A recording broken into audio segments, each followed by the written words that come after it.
நம்புறீங்களா இல்லையா? நீங்கள் இந்த இடத்துல ஞாயிற்றுக்கிழமை வரும்பொழுது நீங்கள் சாதாரணமான ஆட்கள் கிடையாது, நீங்கள் விசேஷமானவர்கள்.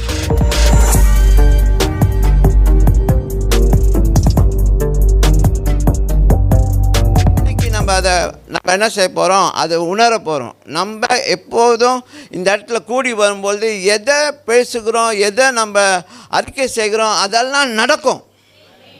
அதனால் நீங்கள் நம்பணும்.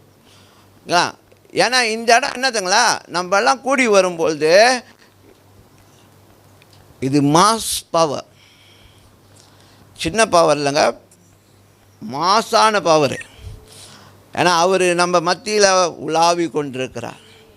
அவர் கூட நம்மளுடைய ஆவி இணைக்கப்பட்டனால நம்ம என்ன ஆகிறோம், அவர் மாதிரி பெருசாகிறோம். நம்புறீங்களா இல்லையா? நம்புறீங்களா இல்லையா? நீங்கள் இந்த இடத்துல ஞாயிற்றுக்கிழமை வரும்பொழுது நீங்கள் சாதாரணமான ஆட்கள் கிடையாது, நீங்கள் விசேஷமானவர்கள், நீங்கள் விசேஷமானவர்கள்.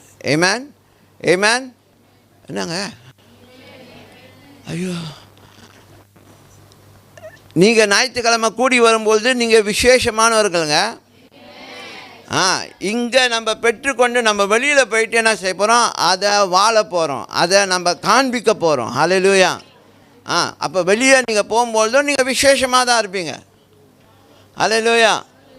விசேஷனா தரமான விலை உயர்ந்த உடைகளை போட்டு அப்படிலாம் இருந்தால் தான் இல்லை, உங்கள் லைஃப் ஸ்டைல் தரமாக இருக்கும்.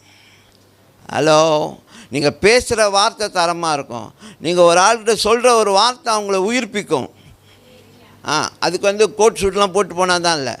நீங்கள் வேலை செய்கிற இடத்துல ஒரு ஃபோமேனாக இருக்கலாம், அந்த இடத்துல அந்த அழுக்கு எண்ணெய் எல்லாம் இருக்கும்போது உங்கள் சட்டைலாம் கையெல்லாம் கரையாக இருக்கும், எண்ணெய் கரையாக இருக்கும். அந்த மத்தியில் கூட ஒரு மனுஷனுக்கு ஒரு வார்த்தை சொல்லும்போது அது நிஜமாகும். புரியுதா?